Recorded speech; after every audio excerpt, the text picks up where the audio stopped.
from the studios of the Department of Communication in Phillipsburg, welcome to Prime Minister Talks with Honorable Prime Minister Silveria Jacobs. Good day.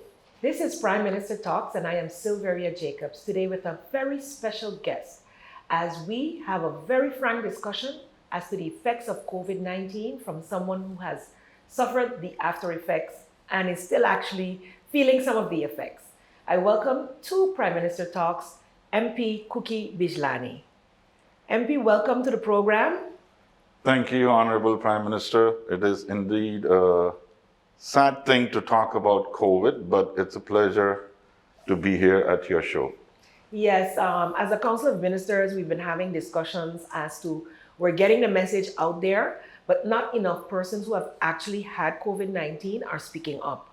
And I asked my PR to start looking for some people because I want to do some programs on it and was very happy that you have agreed to do so. So first of all, how did you contract COVID-19 and when? And give us a short description of what that experience was like. Thank you, PM. I have it all registered as a timeline because I have discussed this in small groups, big groups. People have known how it was. July 21st last year, when there was a graduation party, my son went just to meet his old friends for half an hour.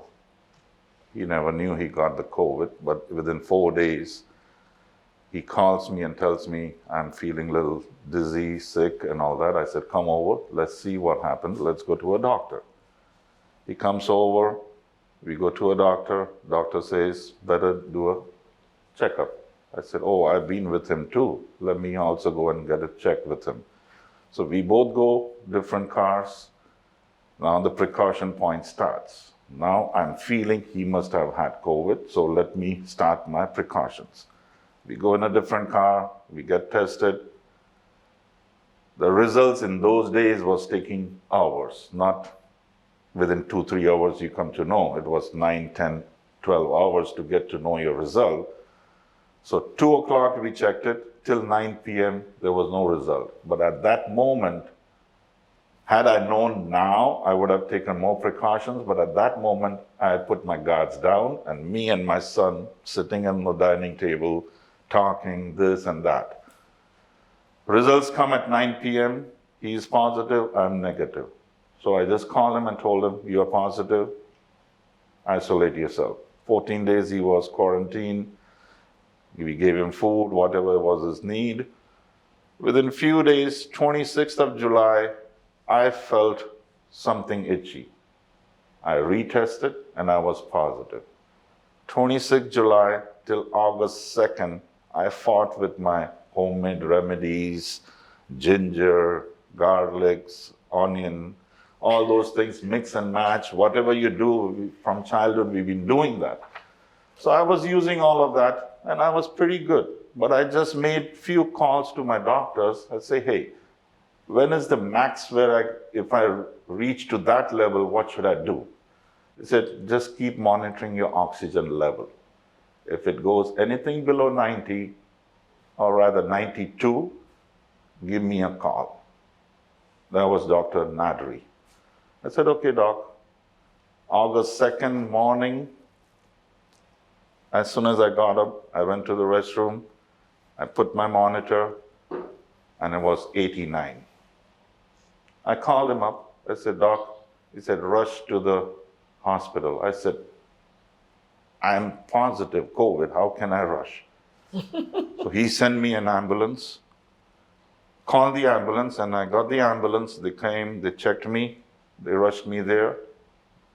After that, 28 days I was in the hospital. Wow. The first day, they put me there, CT scan, all those things they did. They say, Cookie, tomorrow you're going home. Nothing to worry. Don't take stress. You're okay. Fine. One day, next day I said, Doc, can I go? Because I was active, doing everything in my room. And that time I was in the St. Maarten Medical Center. The nurses were there, catering to all my things, whatever, at least food and everything was there perfect, nothing to worry. And then the doctor says, no, you can't leave today. I said, why? I'm okay, let me go home. Your oxygen is not getting balanced yet, so you stay. Then started to deteriorate. August 2nd till the August 12th, I was deteriorating. Every day, the oxygen level used to go down, and every day, Dr. Kairash from the AMI and his other associates, because by the time I was moved to the tent, they wanted to put me on ventilator.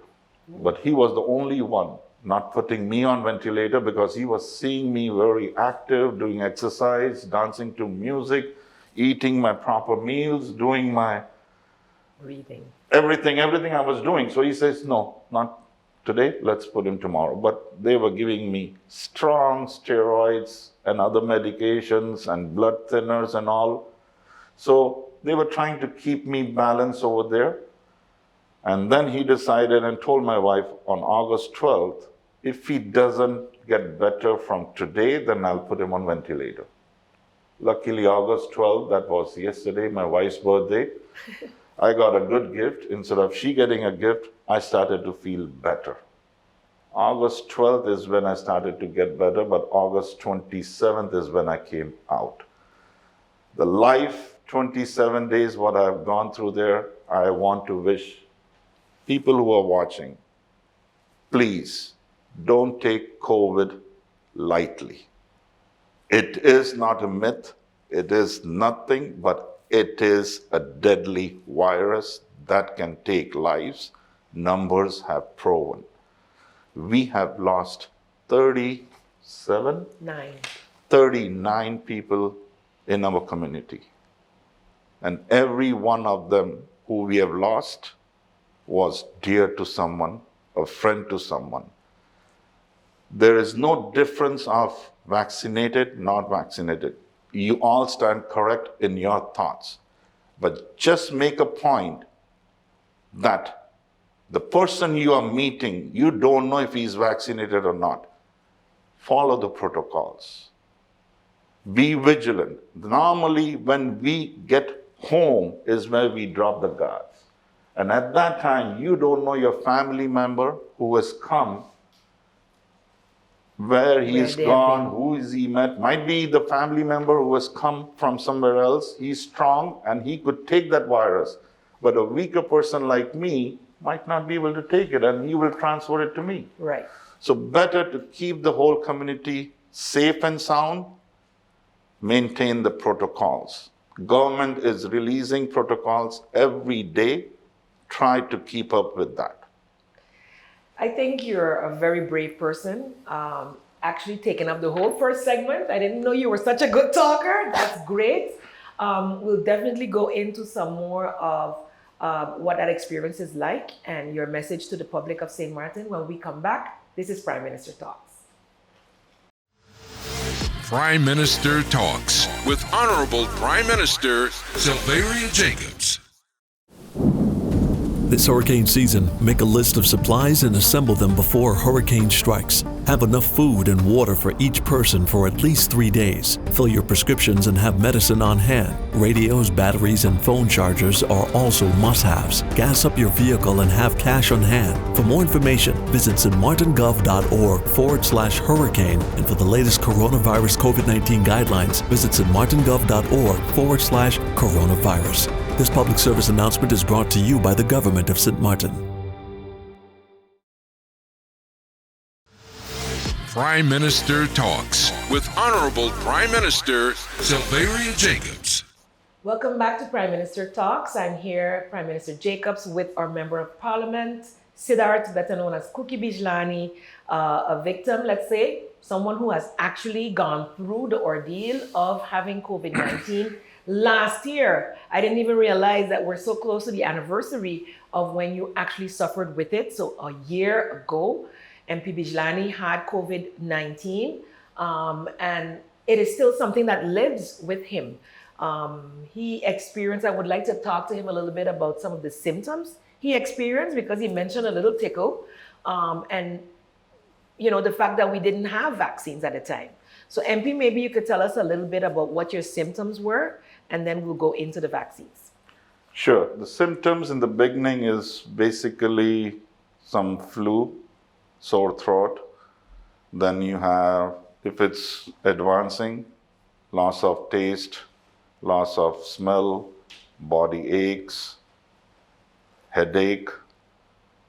And to be honest, I would like to thank Bernadette Davis, who lives on the friend side, but she is my Rotarian friend and a mama to me.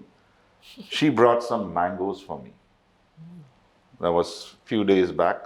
I told her I am in isolation, and she just dropped me. I made a nice mango shake out of that.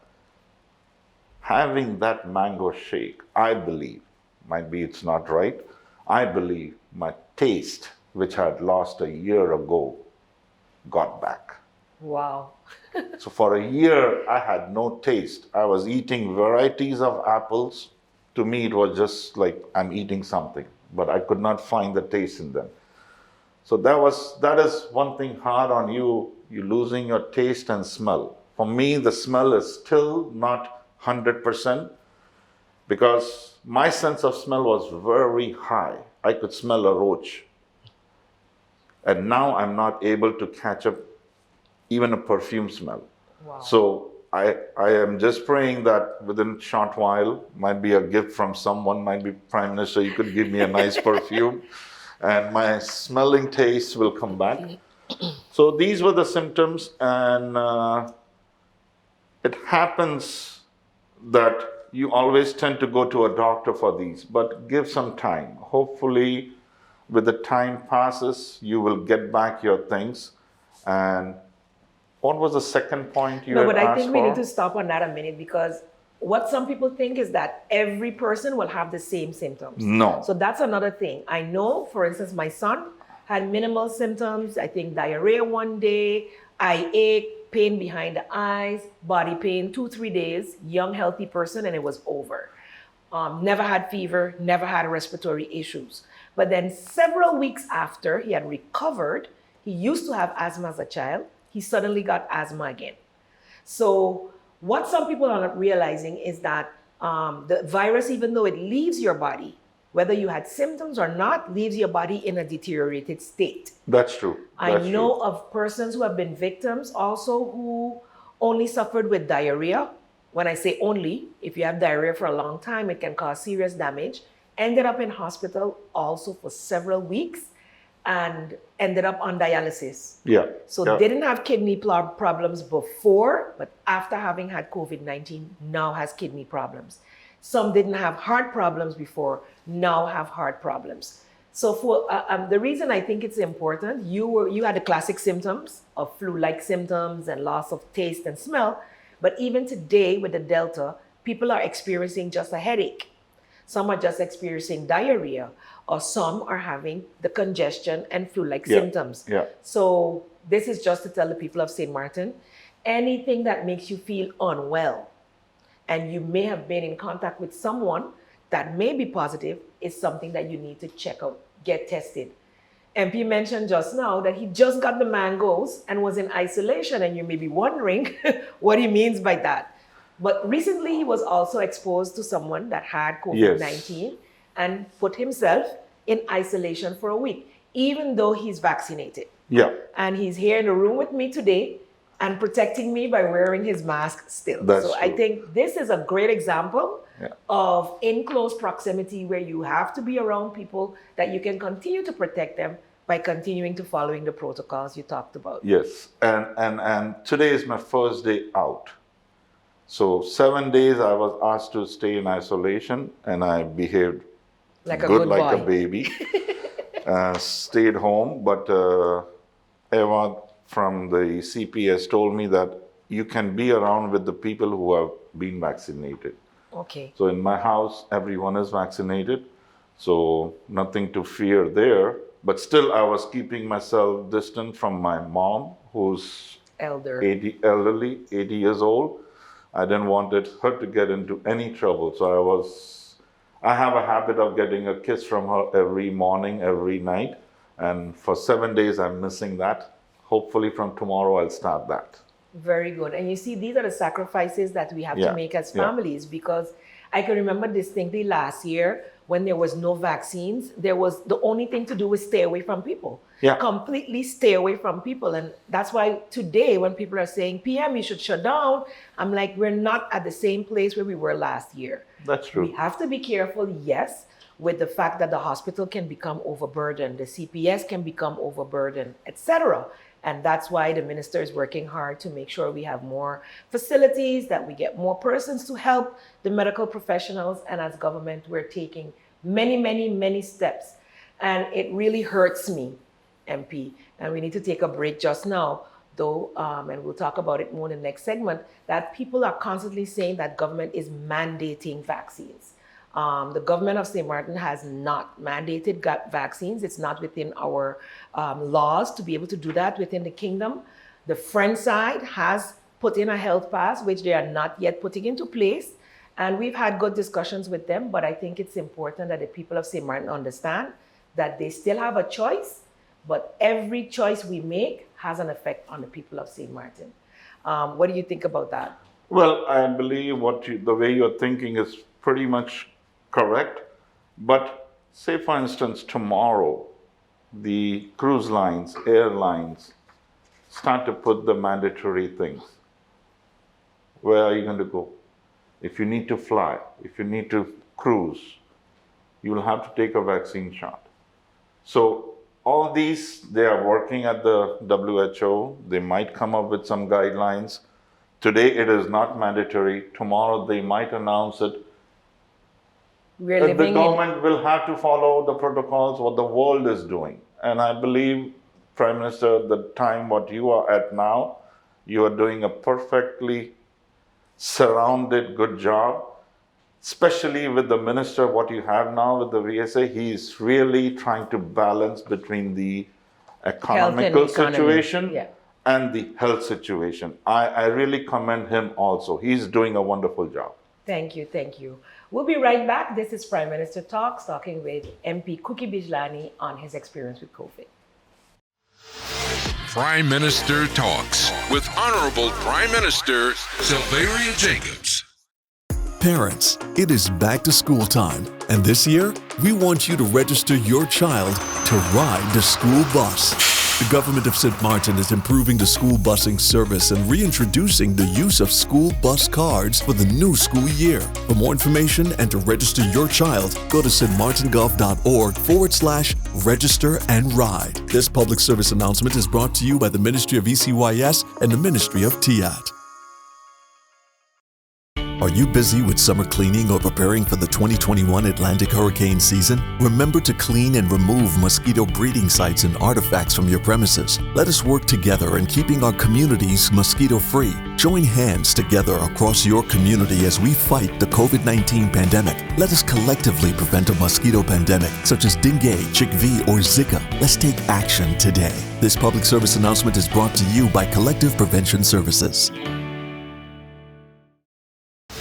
Prime Minister Talks with Honorable Prime Minister Silveria Jacobs. Welcome back to Prime Minister Talks in our last segment here with MP Bijlani, who has gratefully shared his experience with COVID-19 as a means of warning the population that this is indeed a real disease, a real virus, a very, very, let's say, potent virus, the Delta that we now have, easy to spread. And we must remember what we have to do to protect ourselves and family. We spoke about the vaccinations, MP. You're vaccinated, you mentioned that, your family is. And since you've been infected with your son last year, the family has been in good condition, kept away from being infected again? Yes, touch wood, everything is fine. I had my younger son who had to take him out of St. Maarten for some medical reasons. We were in Miami. Everything over there was fine. And he was the one who didn't want to get vaccinated because young. Somehow I left that part for a time being that I said, when the right time comes, I'm going to tell him. And he took his first jab. So next week, I think is his second shot. And then we are fully vaccinated at home. My request to everyone is that let's not get into these melodramas of fights between vaccinated and non-vaccinated. Everyone has a right stand. Government is not mandating anyone to get vaccinated, but follow the protocols, the safety protocols, which you yourself will find that you have made a mistake today, you made 2 mistakes today, or you made 3 mistakes today when you reach home. Don't let your guards down any moment. If we can follow those protocols, you can stay unvaccinated. It's fine. But getting vaccinated, I was with my coach, trainer for 1 hour. I did not get nothing. I thank to being vaccinated. My immune system is strong. Might be for that reason, but for somehow it was not even a flu or cold or cough symptom, nothing. So people go out there, get your jabs. Thank you, MP Bijlani. I want to remind the people of St. Maarten that government, as Mr.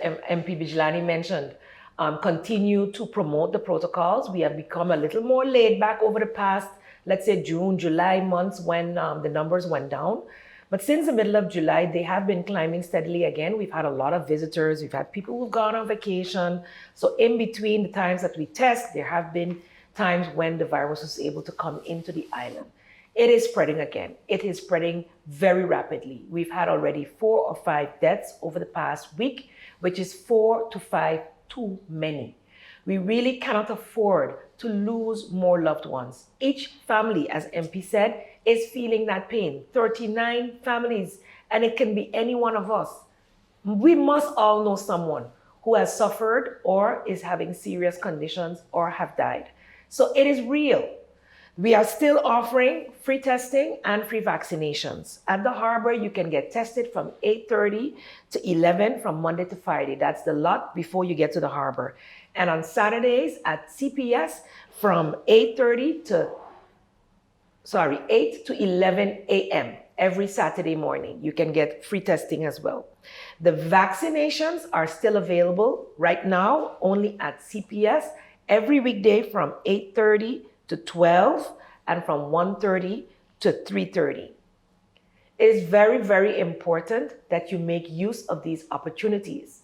We all expected that by the end of July, we would have no more free vaccinations. But here we are, still able to offer the population. We have not reached our goal because the more people that are vaccinated, the less persons can get seriously ill.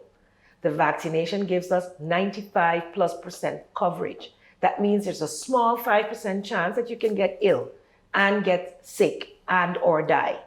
I think I like those odds over none whatsoever. So I'm encouraging you as leader of government to go out there and get vaccinated, to visit our government website and Facebook pages for the information that I've just given you and to share it with family and friends who are still reluctant.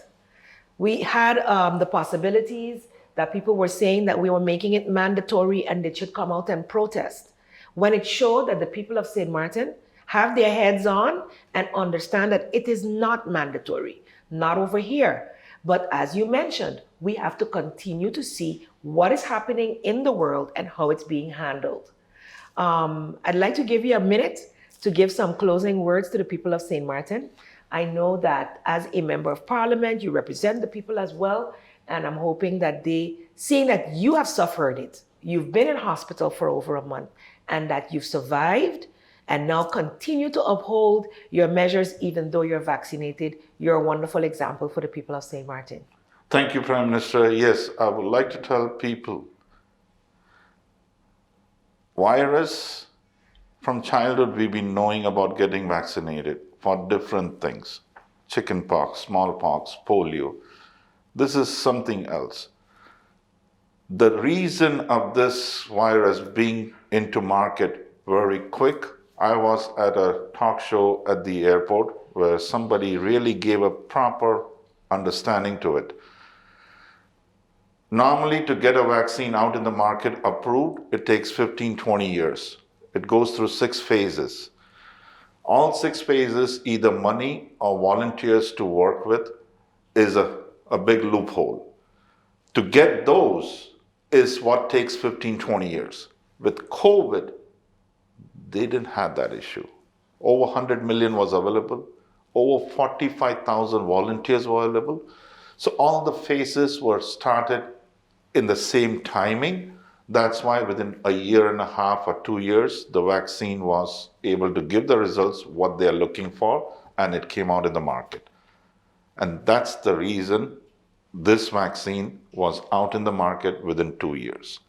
So all the other myths I would not believe, but I would love to believe this point on, because we had the money and we had the volunteers. So the vaccination is out within 2 years.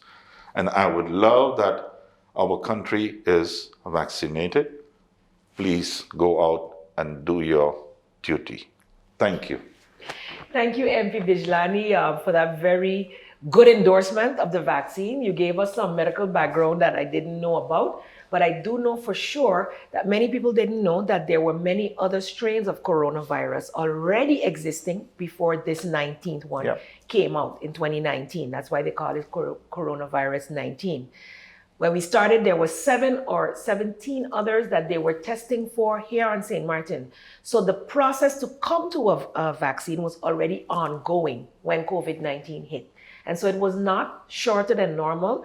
The proper processes have been passed, and we can see the efficacy. So how effective it is within the population, millions and billions of people around the world have gone through it. So we're not in any test phase. We are not making guinea pigs of you. We have all been tested. We have all been vaccinated. And I continue to be tested as well, as often as I have to, whether it is for travel or whether I've been exposed to someone who has had COVID-19. So for that reason, I'm asking you, people of St. Maarten, be vigilant. Do not be complacent, especially not at home, especially not at family gatherings. My last scare was at my birthday, where there were only 10 people. So it was very easy for us to say, hey, check yourselves, monitor for a week. And luckily, no one contracted the virus.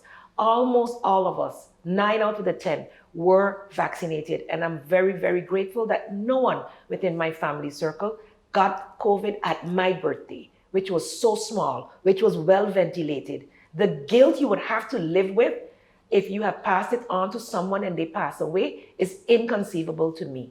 So for me, the only thing we can do is do our part. Each individual, each family, each business, do your part to protect yourself, your family, your workers, your employees, and your clients, because we are relying on that to be able to sustain everything. Our children need to remain in school, and without good protection and without safety, we cannot keep them engaged and learning and preparing for a future. Thank you for listening to us here on this program.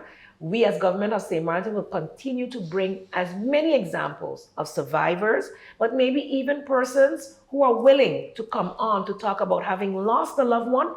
We are happy to share your story as well, because we think the reality of the persons who have suffered and we have lost is a real one. And too much stigma still exists that people do not want to talk about it. The only way to break the stigma is to talk. And so I welcome you to my program or any program to tell your story so that more people can understand. Be safe, St. Maarten. We love you. This is not the end for St. Maarten. We will continue to bounce back. Until next time, I'm Silveria Jacobs.